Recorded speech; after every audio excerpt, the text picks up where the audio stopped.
আমার আশ্চর্য লাগতো হুজুরের বয়ান শুনে, আল্লাহ পাক ওনাকে কীরকম যোগ্যতা দিয়েছেন।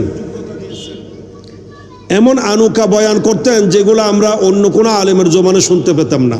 সুবহানাল্লাহ। কিতাবের একেবারে গভীর রহস্যময় কথাগুলা ইনি যেন এলমের গভীর সমুদ্রের গভীর থেকে মণিমুক্তা আহরণ করে এগুলা যেন জাতিকে পেশ করতেন। সুবহানাল্লাহ। আর কথার মধ্যে এত মাধুর্য, কথা বলার সৌন্দর্য, আর শব্দের স্টক এত বেশি ছিল।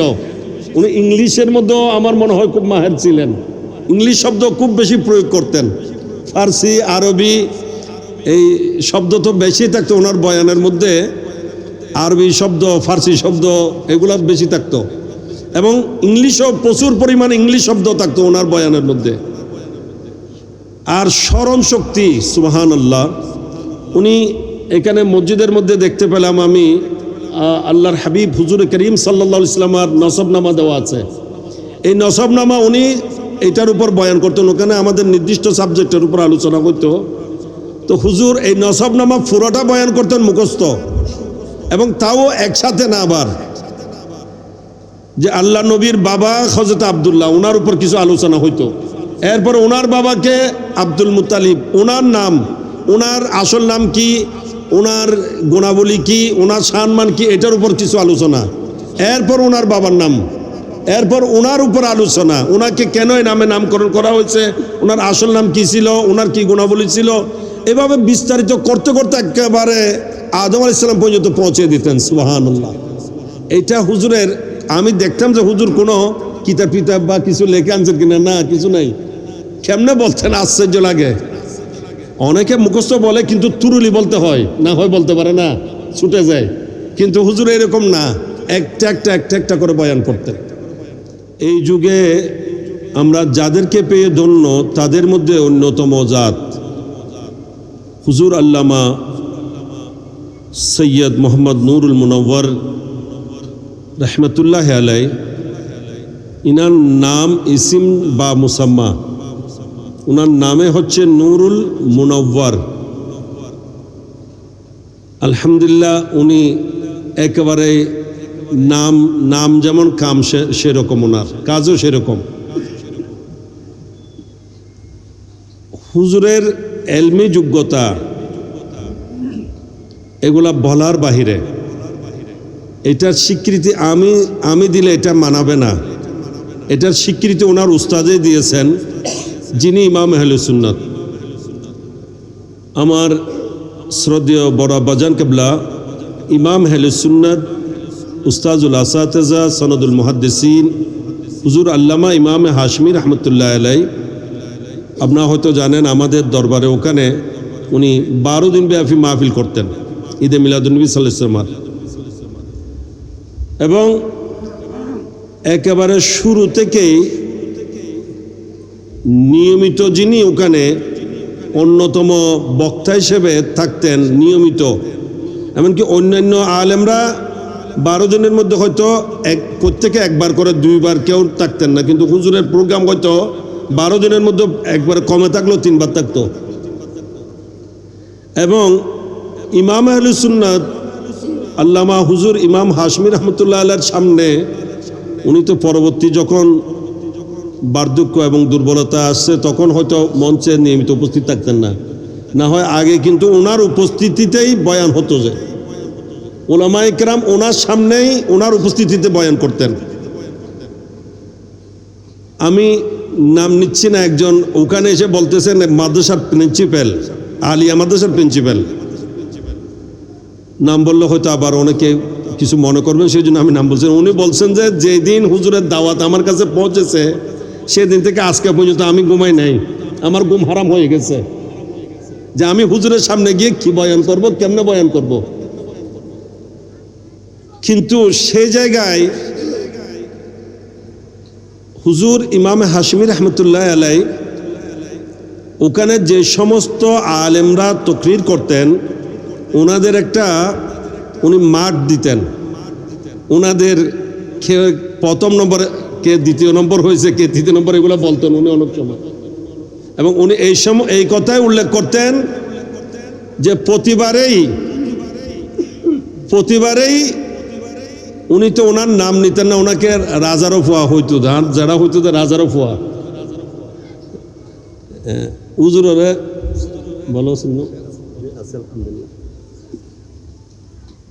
অনর বাজিরে যারা রাজারও ফুয়া হইতো, হ্যাঁ রাজার ফুয়া হইতো দে খদের রাজার ফুয়াইবে প্রত্যেকবার ফার্স্ট হয়ে দেয়, সুবহানাল্লাহ।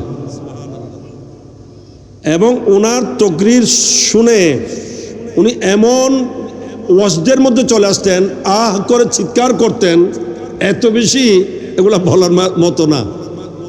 এবং হুজুরের তকরির শোনার জন্য আমাদের এলাকার ওখানের বক্তমুরিদ যারা অধীর আগ্রহ অপেক্ষায় থাকতেন।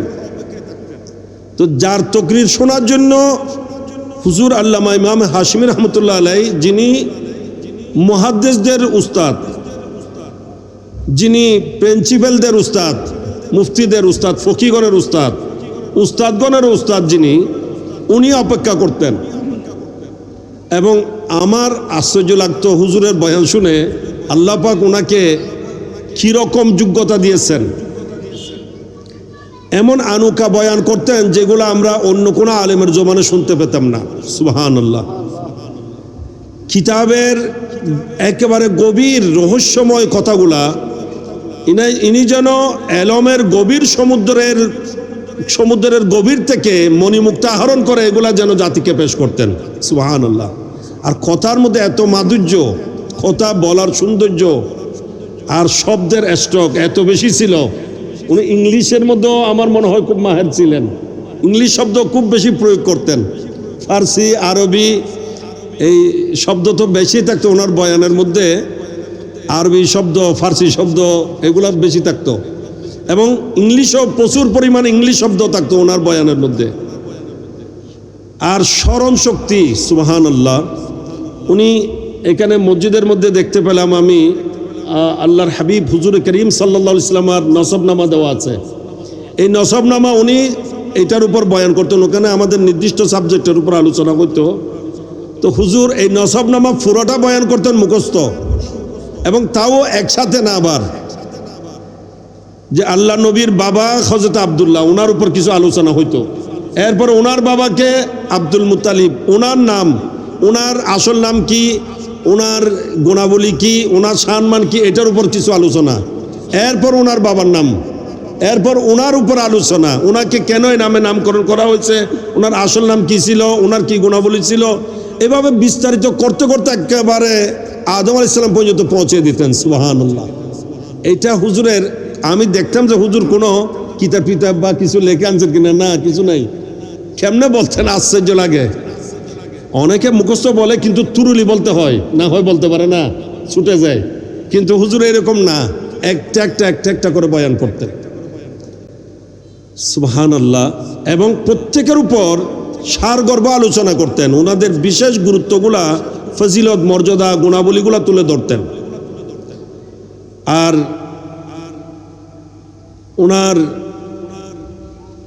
বিনয়ী কাকে বলে, এক কথায় একজন আলেমে রব্বানি হওয়ার জন্য, একজন আলেমে রব্বানি হওয়ার জন্য যতগুলা গুণাবলীর প্রয়োজন, সমস্ত গুণাবলী যেন হুজুরের মধ্যে বিদ্যমান ছিল, সুবহানাল্লাহ।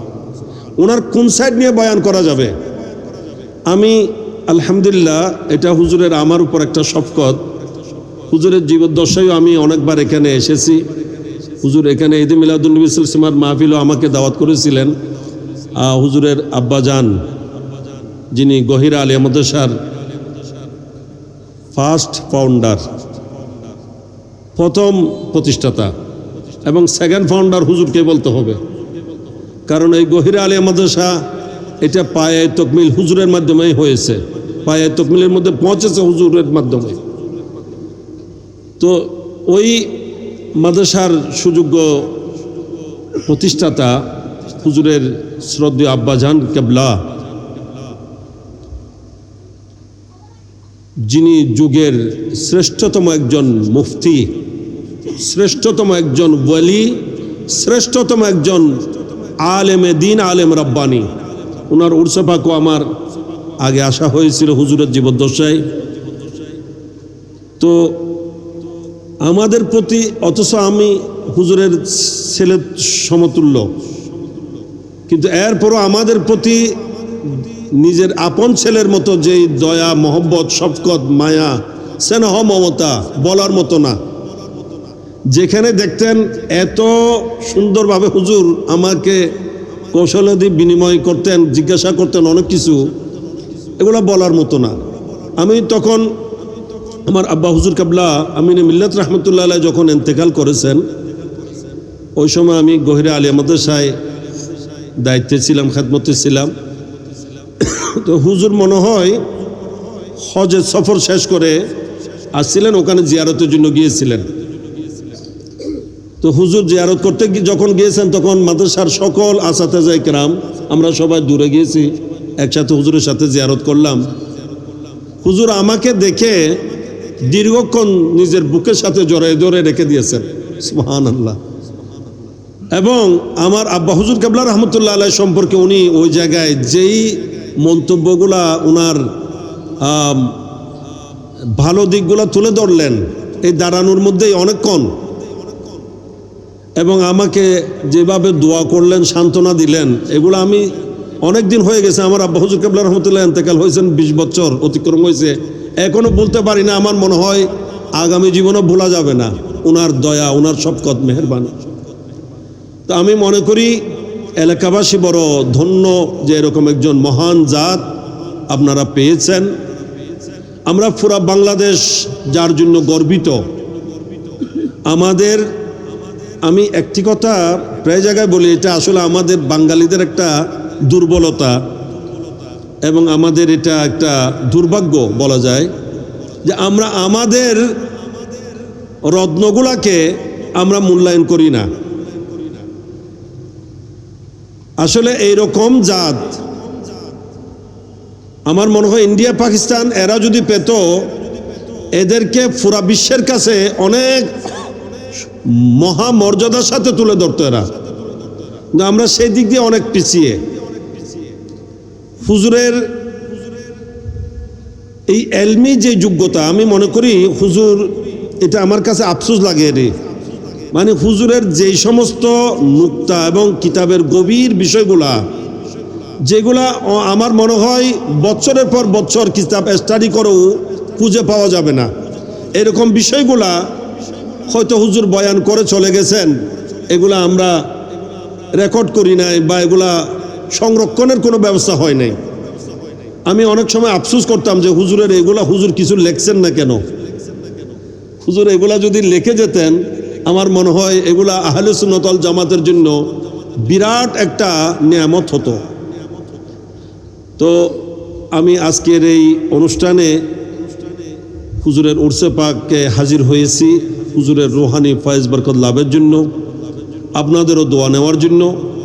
আমি হযরত উলামায়ে কেরাম ইনাদেরও প্রত্যেকের প্রতি শ্রদ্ধা নিবেদন করছি, ওনাদের দোয়া পাওয়ার জন্য দোয়া করছি। আল্লাহ পাক সমস্ত উলামায়ে আহলে সুন্নতের হায়াতে, ইলমে, আমলে, সেহত, আফিয়তে, খেদমতে দ্বীনে, ইজ্জত ও সম্মানে আল্লাহ উপরন্ত বরকত দান করুক।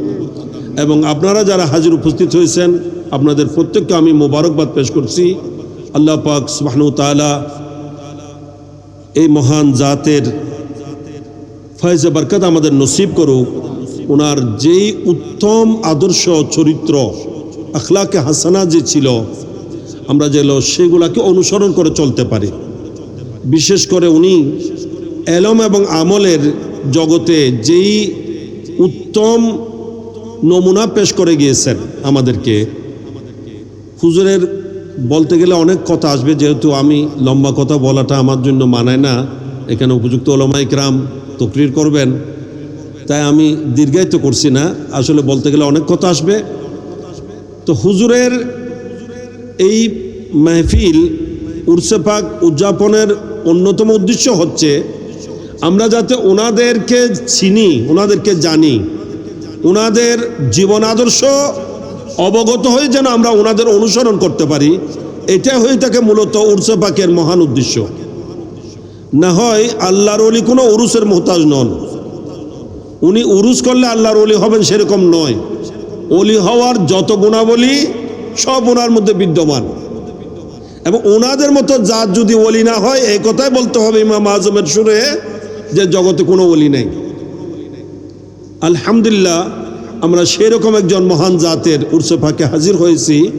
তা আমরা ওনাদের জীবন আদর্শ জেনে তার উপর যেন আমরা আমল করতে পারি, আমরাও যেন ওনাদের অনুসারী হতে পারি। আল্লাহ পাক আমাদের সেই তৌফিক দান করুন। ওনার অনেক কারামতের কথাও আমার জানা আছে, তবে সময়ের দিকে দেখে আমি আলোচনা দীর্ঘায়িত করছি না। আল্লাহ পাক আজকের যাবতীয় আয়োজন ইন্তজামকে কবুল করুক, আমাদের সকলের হাজরিকে কবুল করুক। আমরা ওনাদের থেকে দুনিয়ায় জীবদ্দশায় আমাদের মাঝে থাকতে যতদূর ফয়েজ বরকত লাভ করেছি, আমরা আশা করতে পারি ওনাদের দুনিয়া থেকে পর্দা করার পরও ওনাদের ফয়েজ বরকত থেকে আমরা মাহরুম যাব না। বরং আমার আব্বা হুজুর কেবলা রহমতুল্লাহ আলাইহি বলতেন যে আল্লাহর হাবিবের শান ওয়ালাল আখিরাতু খায়রুল লাকা মিনাল উলা, যে নবীর জন্য আল্লাহ বলছেন যে নবী আপনার ইহকাল থেকে পরকাল আখিরাত আরো উত্তম হবে, আরো শ্রেষ্ঠ হবে। আমার আব্বা হুজুর কেবলা রহমতুল্লাহ আলাইহি বলতেন যে যারা নায়েবে রাসূল তাদেরও একই শান, তাদের দুনিয়ায় থাকতে যেরকম শান দুনিয়া থেকে যাওয়ার পর শান আরো বেড়ে যায়, এদের ক্যাপাসিটি বেড়ে যায়, এদের ফয়েজ বরকতের বিতরণের মাত্রা আরো বৃদ্ধি পায়। সুবহানাল্লাহ। তা আমরা আশা করব আল্লাহর দরবারে, এটা আমাদের আশা যে আমরা ওনার ফয়েজ বরকতে আগের চেয়ে আরো বেশি ধন্য হব। আল্লাহ পাক আমাদেরকে সে তৌফিক দান করুক, আমাদের সকলের হাজিরিকে কবুল করুক। আমিন। আপনারা সকলে আমার জন্য দোয়া করবেন। আমার আগামী বুধবারেই মদিনায় পাকের সফর রয়েছে, তো দোয়া চাই আমি আপনাদের কাছে যাতে আল্লাহ পাক সুবহানাহু ওয়া তাআলা আদবের সাথে পেয়ারা নবীর দরবারের হুরমত আদব রক্ষা করে যেন চলার তৌফিক দান করেন আল্লাহ পাক সুবহানাহু ওয়া তাআলা, এবং ফয়জিয়াব হওয়ার আল্লাহ যেন তৌফিক দান করেন। সে দোয়া চেয়ে আমি আমার কথা এখানে শেষ করছি। ওয়া আখির দাওয়ানা আনিল হামদুলিল্লাহি রাব্বিল আলামিন। আসসালামু আলাইকুম ওয়া রাহমাতুল্লাহি ওয়া বারাকাতুহু।